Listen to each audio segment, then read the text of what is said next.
মুভির শুরুতে আমরা অ্যাডাম এবং তার স্ত্রী ক্লেয়ারকে তাদের ছোট্ট ছেলের সাথে একটি প্রাচীন ও ঘন জঙ্গলে যেতে দেখি। এই লোকেরা জঙ্গলের ঠিক মাঝখানে অবস্থিত ইরাশ নামের একটি গ্রামে যাচ্ছে। সরকার এই জঙ্গলটি কেটে ফেলতে চায়, কিন্তু সেখানকার স্থানীয় বাসিন্দারা সরকারকে এমনটা করতে বাধা দিচ্ছিল।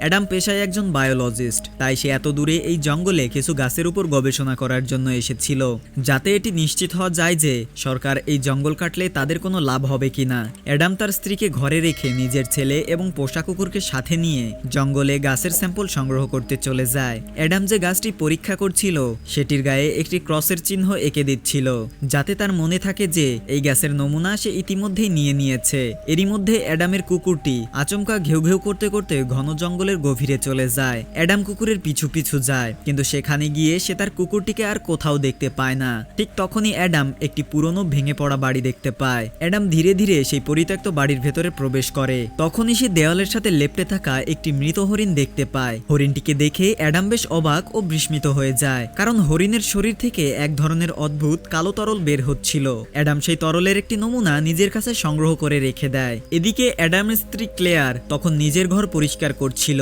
সে জানালায় লাগানো লোহার জালগুলো সরিয়ে ফেলেছিল। এমন সময় ইরাশ গ্রামের একজন স্থানীয় লোক কলম তাদের বাড়িতে আসে। কলমের সাথে তার ছেলেও ছিল।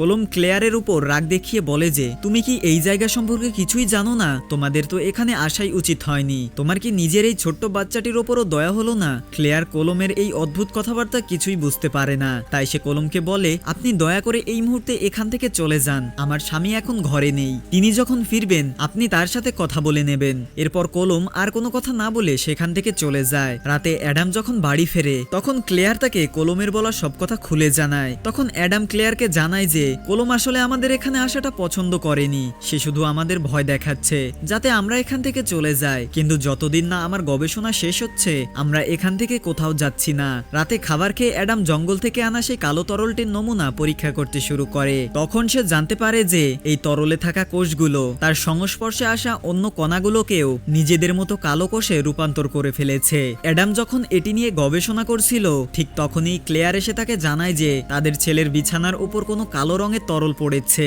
অ্যাডাম সাথে সাথে সেখানে দেখতে যায়, কিন্তু সেখানে কোনো ধরনের তরল ছিল না। এরপর তারা দুজনে মিলে তাদের ছেলেকে শান্তভাবে ঘুম পাড়িয়ে দেয়। কিছুক্ষণ পর যখন তারা দুজনে মিলে রাতের রান্না করছিল তখনই উপর থেকে বাচ্চার কান্নার আওয়াজ শুনতে পায়। দুজনে ছুটে উপরে যায়, কিন্তু ভেতর থেকে কেউ দরজার লক আটকে দিয়েছিল। তাই তারা দ্রুত দরজা ভেঙে ভেতরে ঢোকে। রুমে তাদের ছেলে কাঁদছিল এবং জানালার কাঁচ ভাঙা ছিল। অ্যাডামের সন্দেহ গ্রামের মানুষদের উপরই ছিল, তাই অ্যাডাম পুলিশকে ফোন করে দেয়। অ্যাডাম পুলিশকে জানায় যে কলম তাদের এখান থেকে তাড়াতে চায় এবং আজ সকালেও সে ক্লেয়ারকে অনেক আজে বাজে কথা বলেছে, তাই তাদের পুরো সন্দেহ কলমের উপরই। পুলিশ অফিসার অ্যাডাম ও তার স্ত্রীকে বোঝানোর চেষ্টা করে যে দেখো, এমন কোনো ব্যাপার নয়। আসলে আজ থেকে বেশ কয়েক বছর আগে কলমের মেয়ে জঙ্গলে গিয়েছিল, কিন্তু অনেক খোঁজাখুঁজির পরেও তাকে আর পাওয়া যায়নি। এই জঙ্গল সম্পর্কে একটি প্রচলিত কথা আছে, এখানে হ্যালো নামের এক অদ্ভুত ও ভয়ঙ্কর প্রাণী বাস করে। এই হ্যালো ক্রিয়েচার এতটাই বিপজ্জনক যে মানুষকে দেখা মাত্রই আক্রমণ করে এবং তাদের বাচ্চাদের তুলে নিয়ে চলে যায়। হ্যালো ক্রিয়েচার দিনের বেলায় কখনো বাইরে আসে না, তবে সে লুকিয়ে সবসময় নজর রাখে, আর রাত হতেই সে বাইরে এসে নিজের শিকার খুঁজে নেয়। অফিসার আরো বলে, কলম এই কারণেই তোমাদের এখান থেকে চলে যেতে বলছে। সে একেবারেই চায় না যে তার মেয়ের সাথে যা ঘটেছিল তা তোমাদের ছেলের সাথেও ঘটুক। আর জানালা ভাঙার যে কথা বলছো, তোমাদের বাড়িটি ঘন জঙ্গলের মাঝে, হতে পারে কোনো বন্যজন্তু এসে তোমাদের জানালা ভেঙে দিয়ে গেছে। তাই তোমাদের এত চিন্তিত হওয়ার কিছু নেই, যত দ্রুত সম্ভব কাজ শেষ করো এবং এখান থেকে চলে যাও। আর যদি এখানে থাকতেই হয় তবে ঘরটি ভালোভাবে সিল করে নাও, যাতে কোনো প্রাণী আক্রমণ করতে না পারে। তখন ক্লেয়ারের মনে পড়ে যে যখন তারা এই বাড়িতে প্রথম এসেছিল তখন জানালাগুলো লোহার জালি দিয়ে বন্ধ করা ছিল, কিন্তু দেখতে খারাপ লাগছিল বলে ক্লেয়ার সেগুলো সরিয়ে ফেলেছিল। অ্যাডামের এখানে মনে হচ্ছিল যে এটি কলমেরই কাজ, তাই সে ঘর থেকে বাইরে এসে ভাঙা জানালার ছবি তুলতে শুরু করে। তখনই তার মনে হয় যে তার পেছনে কেউ দাঁড়িয়ে আছে। আচমকা সে কিছু ভয়ঙ্কর আওয়াজ শুনতে পায়। অ্যাডাম যেমনই পেছনে ফিরে তাকায় সেখানে কেউই ছিল না। অ্যাডাম চারপাশের ছবি তুলতে থাকে। তখনই ক্যামেরার ফ্ল্যাশ অন হওয়ার কারণে দেখা যায় যে সেখানে সত্যিই একটি অদ্ভুত ও ভয়ঙ্কর ক্রিয়েচার বসে আছে। এরই মধ্যে অ্যাডামের কুকুরটি স্টোর রুমের দিকে তাকিয়ে ঘেউ ঘেউ করতে থাকে, যা দেখে অ্যাডাম নিশ্চিত হয়ে যায় যে ওখানে কেউ আছে। অ্যাডাম দেখার জন্য স্টোর রুমের দিকে যায়, কিন্তু সেখানে কেউ ছিল না। পরের দিন সকালে অ্যাডাম তার ছেলেকে সাথে নিয়ে বাজারে যাচ্ছিল, কিন্তু বাজারের স্থানীয় মানুষেরা লোকেরা অ্যাডামের দিকে খুব অদ্ভুত দৃষ্টিতে তাকাচ্ছিল। অ্যাডাম বাজারে গিয়ে নতুন জানালা কিনতে যায়, কিন্তু দোকানের মালিক অ্যাডামকে বলে এই ধরনের সাধারণ জানালা কেনার কোনো লাভ নেই, আপনার সেখানে লোহার জানালা লাগানো উচিত যাতে কেউ তা ভাঙতে না পারে। অ্যাডাম দোকানদারের কথা এড়িয়ে গিয়ে জানালা তৈরির সরঞ্জাম নিয়ে বাড়ির উদ্দেশ্যে রওনা হয়। তাদের বাড়িটি জঙ্গলের ঠিক মাঝখানে হওয়ায় পুরো রাস্তাটি একদম শুনশান ও নির্জন ছিল।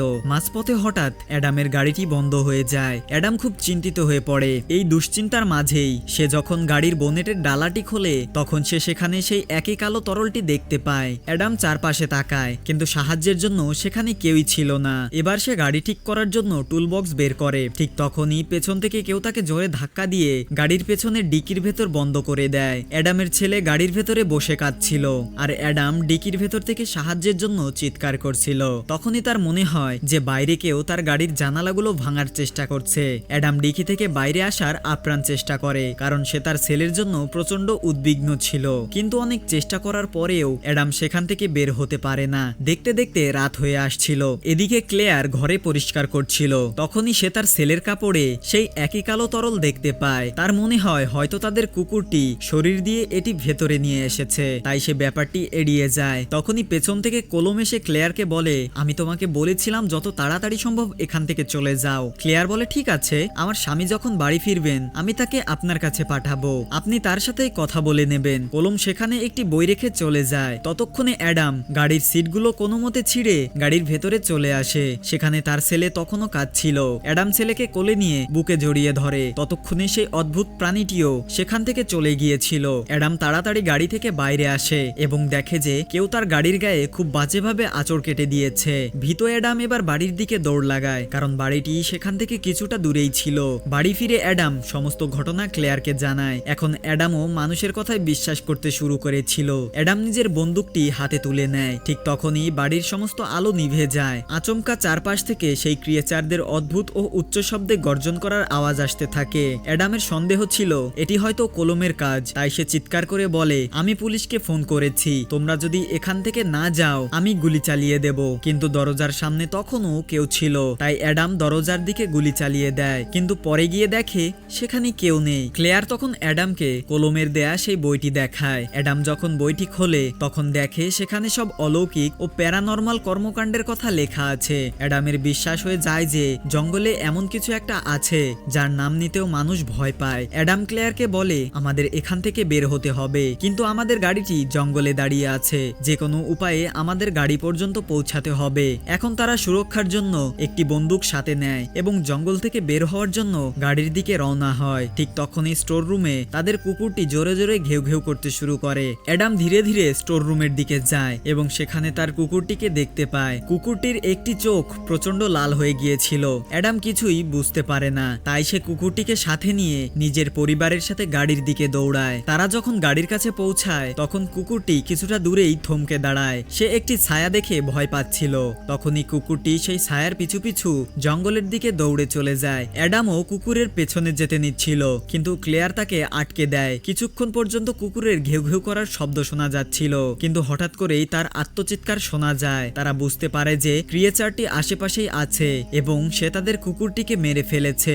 এবার ক্লেয়ার দ্রুত গাড়ির ভেতরে বসে পড়ে আর অ্যাডাম গাড়ি ঠিক করার জন্য বোনেট তোলে। ততক্ষণে সে কালো তরলটি আরো বেশি ছড়িয়ে পড়েছিল এবং অনেক সময় হয়ে যাওয়ার কারণে তরলটি শুকিয়ে গিয়েছিল। অ্যাডাম সেটি সেখান থেকে পরিষ্কার করতে শুরু করে। এদিকে ক্লেয়ার যখন পিছনে ফিরে তাকায় সে দেখতে পায় পেছনে অনেকগুলো কালো ছায়া। ক্লেয়ার তাড়াতাড়ি গাড়ি স্টার্ট দেয়। গাড়ির হেডলাইট জ্বলে উঠতেই ক্লেয়ার সামনে অনেকগুলো ক্রিয়েচার দেখতে পায়। ক্রিয়েচারগুলোকে দেখতে অত্যন্ত হিংস্র লাগছিল এবং তারা এদের মেরে ফেলার জন্যই সেখানে এসেছিল। অ্যাডামও দৌড়ে গাড়ির ভেতরে চলে যায়। ক্লেয়ার দ্রুত গাড়ি চালিয়ে সেখান থেকে পালানোর চেষ্টা করে, কিন্তু কিছু দূর যেতেই গাড়ির সামনে হঠাৎ একটি ছোট্ট মেয়ে চলে আসে। মেয়েটিকে বাঁচাতে গিয়ে তাদের গাড়িটি রাস্তা থেকে নিচে নেমে যায় এবং একটি গর্তে গিয়ে আটকে পড়ে, যেখান থেকে গাড়ি বের করা অসম্ভব ছিল। দুজনেই দ্রুত গাড়ি থেকে নেমে তাদের ছেলেকে কোলে নিয়ে পুনরায় জঙ্গলের সেই বাড়ির দিকে ফিরে আসে। বাড়ি ফিরে তারা বুঝতে পারে যে কলম একদম সত্যি কথা বলছিল। জঙ্গলে এমন ক্রিয়েচার আছে যারা কেবল রাতেই আক্রমণ করে। তখনই ক্রিয়েচারগুলো বাড়ির বাইরেও চলে আসে। অ্যাডাম ধীরে ধীরে দরজার দিকে যায় এবং দরজার কিহোল দিয়ে বাইরে তাকায়, কিন্তু ঠিক তখনই একটি ক্রিয়েচার ফুটো দিয়ে অ্যাডামের চোখে আক্রমণ করে বসে। অ্যাডামের চোখটি মারাত্মকভাবে জখম হয়ে যায়। অ্যাডাম তার স্ত্রী ও ছেলেকে উপরের ঘরে লুকিয়ে দেয়, কারণ যে কোনো উপায়ে সকাল হওয়া পর্যন্ত নিজের পরিবারকে এই ক্রিয়েচারদের হাত থেকে বাঁচাতে হতো। কিন্তু সকাল হতে তখনও অনেক সময় বাকি ছিল। অ্যাডামকে যে কোনো উপায়ে বাড়ির আলো জ্বালাতে হবে। অ্যাডাম সিদ্ধান্ত নেয় যে সে নিজের জীবন বাজি রেখেও বাড়ির জেনারেটর অন করবে। তাই সে ধীরে ধীরে ঘর থেকে বাইরে বেরিয়ে যায়। এদিকে একটি ক্রিয়েচার ক্লেয়ারের ঘরে পৌঁছে গিয়েছিল এবং সে ক্লেয়ারের উপর আক্রমণ করতে যাচ্ছিল। ঠিক তখনই অ্যাডাম বাইরের জেনারেটর চালু করে দেয়। জেনারেটর চালু হতেই বাড়ির সব আলো জ্বলে ওঠে এবং ক্রিয়েচারগুলো সেখান থেকে পালিয়ে যায়। কিন্তু ততক্ষণে অ্যাডামের শরীরেও অদ্ভুত পরিবর্তন আসতে শুরু করে। অ্যাডাম খুব অস্থির হয়ে পড়ে। তার হাতে সেই একই কালো তরল লেগেছিল এবং তার চোখ জ্বলছিল। অ্যাডাম যখন আয়নার সামনে গিয়ে দাঁড়ায় তখন সে বুঝতে পারে যে ক্রিয়েচারটি যখন তার চোখে আক্রমণ করেছিল তখন সে অ্যাডামের চোখের ভেতরে সেই বিষাক্ত তরলটি ঢুকিয়ে দিয়েছিল। এখন সেই তরলের সংক্রমণে অ্যাডাম নিজেও ধীরে ধীরে হ্যালো ক্রিয়েচারে পরিণত হতে শুরু করে। তার দুটো চোখ রক্তবর্ণ লাল হয়ে গিয়েছিল। এরপর অ্যাডাম তার স্ত্রী ও ছেলের কাছে যায়। তারা দুজনে মিলে জানালাগুলোকে আবার লোহার রড দিয়ে সিল করতে শুরু করে যাতে কোনো ক্রিয়েচার আর আক্রমণ করতে না পারে। কিন্তু সমস্যা ছিল একটি ক্রিয়েচার আগেই তাদের রুমে ঢুকে পড়েছিল। ক্রিয়েচারটি তাদের সন্তানকে তুলে নিয়ে উপরের ছাদে চলে যায়। অ্যাডাম সন্তানকে বাঁচানোর জন্য ক্রিয়েচারের পিছু নেয়, কিন্তু ক্রিয়েচারটি অ্যাডামকে উল্টো আক্রমণ করে বসে এবং অ্যাডাম নিচে পড়ে গিয়ে জ্ঞান হারিয়ে ফেলে। ততক্ষণে ক্রিয়েচারটি তাদের সন্তানকে নিয়ে জঙ্গলে পালিয়ে যায়। ক্লেয়ার নিজের সন্তানকে বাঁচানোর জন্য ক্রিয়েচারের পেছন পেছন জঙ্গলের দিকে দৌড়ায়। সে তার সন্তানের কান্নার আওয়াজ শুনতে পাচ্ছিল। তখনই পাশের একটি নদীতে সে নিজের সন্তানকে পানির স্রোতে ভেসে যেতে দেখে। ক্লেয়ার কোনো কিছু না ভেবেই নদীতে ঝাঁপিয়ে পড়ে এবং কোনো মতে বাচ্চাটিকে বাঁচিয়ে ঘরে নিয়ে আসে। ঘরে ফিরে ক্লেয়ার বাচ্চাটিকে অ্যাডামের হাতে দিয়ে বলে, ওর জামা কাপড় বদলে দাও, ভেজা কাপড়ে ইনফেকশন হয়ে যেতে পারে। কিন্তু অ্যাডাম যখন বাচ্চাটিকে কোলে নেয় সে স্তব্ধ হয়ে যায়। অ্যাডাম ক্লেয়ারকে বলে, এটি আমাদের বাচ্চা নয়। ক্লেয়ারের কাছে অ্যাডামের কথা বিশ্বাসযোগ্য মনে হয় না। অ্যাডাম একটি লোহার পেরেক বাচ্চার সামনে রেখে বলে, তোর আসল রূপ দেখা, নয়তো আমি তোর গলা টিপে তোকে মেরে ফেলবো। ক্লেয়ারের মনে হয় যে অ্যাডাম নিজেও ইনফেক্টেড হয়ে গেছে, তাই সে এমন পাগলামি করছে। সে দ্রুত অ্যাডামকে পেছন দিকে ধাক্কা দিয়ে সরিয়ে দেয়। এর মধ্যেই সেই বাচ্চাটি নিজের আসল রূপ প্রকাশ করে। কিন্তু ক্রিয়েচারের এই রূপটি কেবল অ্যাডামই দেখতে পাচ্ছিল, কারণ হ্যালো ইনফেকশনের কারণে সে নিজের প্রজাতির ক্রিয়েচারদের চিনতে পারছিল। ক্লেয়ার ভয় পাচ্ছিল যে অ্যাডাম হয়তো বাচ্চাটিকে মেরে ফেলবে, তাই সে নিজের আত্মরক্ষার্থে অ্যাডামকে ছুরি দিয়ে আঘাত করে বসে। তারপর সে বাচ্চাটিকে কোলে নিয়ে কলমের বাড়ির দিকে দৌড়ায়। ক্লেয়ার জোরে জোরে কলমের দরজায় ধাক্কা দিতে থাকে। তখন কলম নিজের বন্দুক তাক করে তাদের সামনে আসে, কারণ কলম জানতো এই দুজনের মধ্যে কেউ না কেউ অবশ্যই ইনফেক্টেড হয়ে গেছে। এদিকে অ্যাডামও এতক্ষণে পুরোপুরি হ্যালো ক্রিয়েচারে রূপান্তরিত হয়ে গিয়েছিল। তার শরীর সম্পূর্ণ বদলে গেছে। অ্যাডাম হ্যালো ভাইরাসের আক্রমণ সত্ত্বেও নিজের মন ও মস্তিষ্ককে নিয়ন্ত্রণ করার চেষ্টা করছিল। ঠিক তখনই সে তার আসল ছেলের কান্নার আওয়াজ শুনতে পায়। অ্যাডাম আগুন দিয়ে একটি মশাল তৈরি করে জঙ্গলের ভেতরে ক্রিয়েচারদের গুহায় চলে যায়। সেখানে কলমের হারিয়ে যাওয়া মেয়েটিও ছিল, যে এখন পুরোপুরি হ্যালো ক্রিয়েচার হয়ে গিয়েছিল। তার কোলেই ছিল অ্যাডামের আসল ছেলে। অ্যাডাম তার কাছে নিজের ছেলেকে ফেরত চায়, কিন্তু সে বাচ্চাটিকে ফেরত দিতে রাজি হয় না। সব হ্যালো ক্রিয়েচার মিলে অ্যাডামকে আক্রমণ করার চেষ্টা করে, কিন্তু অ্যাডামের হাতে আগুনের মশাল থাকায় তার কাছে আসতে তারা ভয় পাচ্ছিল। হ্যালো ভাইরাস অ্যাডামের শরীরে পুরোপুরি ছড়ায়নি, তাই সে আগুনকে ভয় পাচ্ছিল না। এদিকে কলম ক্লেয়ারকে ঘরের ভেতরে আসতে মানা করে দেয়, তাই ক্লেয়ার নিরুপায় হয়ে আবার জঙ্গলের দিকে দৌড়ায়। তার চারপাশে অনেক ক্রিয়েচার ছিল এবং ক্লেয়ার প্রচন্ড ভয় পেয়ে গিয়েছিল, কিন্তু তার হাতে একটি ক্যামেরা ছিল। সে ক্যামেরার ফ্ল্যাশ অন করে ক্রিয়েচারদের নিজের থেকে দূরে রাখার চেষ্টা করে, কিন্তু তখনই তার পা পিছলে গিয়ে সে নিচে পড়ে যায়। নিচে পড়ে যাওয়ার কারণে ক্লেয়ারের ক্যামেরাটি বন্ধ হয়ে যায়। এখন ক্রিয়েচারটি তার উপর আক্রমণ করতেই যাচ্ছিল। ঠিক তখনই অ্যাডাম তার আসল ছেলেকে কোলে নিয়ে সেখানে হাজির হয়। অ্যাডাম ক্লেয়ারকে বলে, তোমার কোলে যে বাচ্চাটি আছে সেটি আমাদের নয়, বরং এটি হ্যালোদের একটি চাল, কারণ ওরা আমাদের আসল বাচ্চাকে আমাদের থেকে কেড়ে নিতে চায়। কিন্তু ক্লেয়ারের কাছে অ্যাডামের কথা সত্যি মনে হচ্ছিল না, তাই সে তার কোলের বাচ্চাটি দিতে অস্বীকার করে। অ্যাডাম কোনোভাবে ক্লেয়ারকে বিশ্বাস করায়, কিন্তু তখনই একটি ক্রিয়েচার এসে ক্লেয়ারকে আক্রমণ করতে যায়। অ্যাডাম সেই ক্রিয়েচারটির সাথে লড়াই করে তাকে মেরে ফেলে। এই সুযোগে ক্লেয়ার নিজের আসল বাচ্চাকে নিয়ে সেখান থেকে দৌড়ে পালায়। অনেক ক্রিয়েচার তখনও তার পিছু নিচ্ছিল,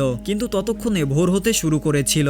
সকালের আলো ফুটতেই সব ক্রিয়েচার তাদের গর্তের ভেতরে ফিরে যেতে থাকে। অ্যাডামের অবস্থা ততক্ষণে এতটাই খারাপ হয়ে গিয়েছিল যে সকাল হতেই সে নিজের শেষ নিঃশ্বাস ত্যাগ করে। আর যে বাচ্চাটিকে ক্লেয়ার নদী থেকে তুলে এনেছিল সেটি আসলে একটি হ্যালো ক্রিয়েচারই ছিল, যা সকালের আলো পড়তেই পুড়ে গিয়ে একটি কঙ্কালে পরিণত হয়। ক্লেয়ার এখন আবার নিজের ঘরে ফিরে আসে। সে তার স্বামীর জন্য অঝরে কান্না করতে থাকে, কিন্তু নিজের সন্তানকে বাঁচানোর জন্য তাকে এখন সাহস রাখতে থাকতেই হবে। তাই সে রাত হওয়ার আগেই এই জঙ্গল থেকে চিরতরে বেরিয়ে যায়। সিন শিফট হয় এবং আমরা দেখি যে কিছু মানুষ জঙ্গল কাটছে। সেই গাছগুলোর গায়েও সেই একই কালো তরল লেগেছিল।